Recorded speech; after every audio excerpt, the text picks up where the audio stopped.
do UFOs have occult or demonic origins? But the idea of actually digging into the whole story from a governmental perspective, you're quite right. It isn't something, I never really anticipated getting into at all. Were you reluctant to go this way? I see you at occasional UFO conferences. Yeah. You're always so erudite and careful about your research and everything. And it would seem to me that if you were to tell your colleagues, hey, I'm researching whether UFOs are demonic. Well, let's explore that for a second, because it sort of becomes an underlying theme in the book, is that the possibility that these agents and this agency that was investigating this stuff had somehow tried to establish communication, had opened some sort of a door, a portal, a window, and that things came in and that shouldn't have come in. Why don't you talk about that in an overall sense, and then we'll get into some specifics. Yeah, sure. This was basically the idea that, rather than sort of nuts and bolts spacecraft landing, as we said, on the White House lawn, the idea was that people, literally within the Defense Department, were sort of consulting ancient texts and books on demonology and using archaic rites and rituals to quite literally summon up these entities that, the UFO research community calls the Greys. They weren't trying to contact them by radio or whatever, radio waves or anything like that. It was literally, invoking and using ancient rites and rituals. And the story was, that they didn't necessarily come through in nuts and bolts craft. The group actually came to believe over time that, this was more of like a hologram type thing, that these weren't sort of flesh and blood entities. They were almost like a demonic intelligence, if you like, that in some cases weren't even sort of, had physical form, although they could manifest physically in some respects, that the group believed. So in other words, the idea was that this portal was opened. Now, by portal, in simplistic terms, we're talking about a gateway to another realm that some people would quite possibly correctly, would suggest was like another dimension.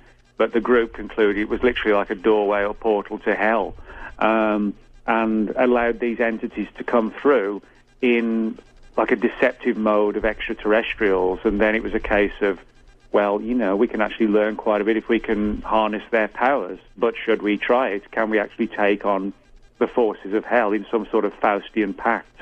That was literally the way it was looked at. But again, based on belief systems, one man's alien is another man's demon. That is the sort of the basic background as to how and why they were looking at this. It was a case of trying to contact these entities, open doorways, and then try and militarize any powers or skills that might be developed from liaising with these entities. Now, Ray, your friend Ray, Anglican priest that he is, said that there is some sort of a focus on Christianity as opposed to other kinds of religion from whoever these entities are. Why don't you go explain that to us? Yeah, well, Ray's done a lot of research into this area, and certainly, this is one of the things that why there was so much research done for the book. It covered 4 years, because I'll be the first to admit, I'm not a particularly religious person. I don't have any problem with what people believe at a religious level, but, not being someone who sort of has that background, it required a lot of research. And so, that's why the interviews were quite extensive for the book. And Ray basically has done a lot of research and found a number of cases where these sort of so-called alien entities, whatever they are, had made denials about Christianity when they were speaking to, various abductees, contactees, whoever, and claiming, that Christianity isn't really the truth behind what's going on. And what Ray found was that in a number of cases it was always Christianity that was targeted rather than any other religions. It was always that one that was being criticized, and Ray kind of perceived it as being as he saw it, sort of the two true forces, good and evil, the Christian belief system, and, the minions of Satan squaring up against each other. And he felt that the denial of Christianity by these entities was evidence that they're probably not extraterrestrial, because they were focusing on just one religion. Okay, we're getting into the good stuff now with Nick Redfern, talking about a secret government group that was studying demons. disguised as ETs. They came across a very disturbing story of a man named Paul Garrett.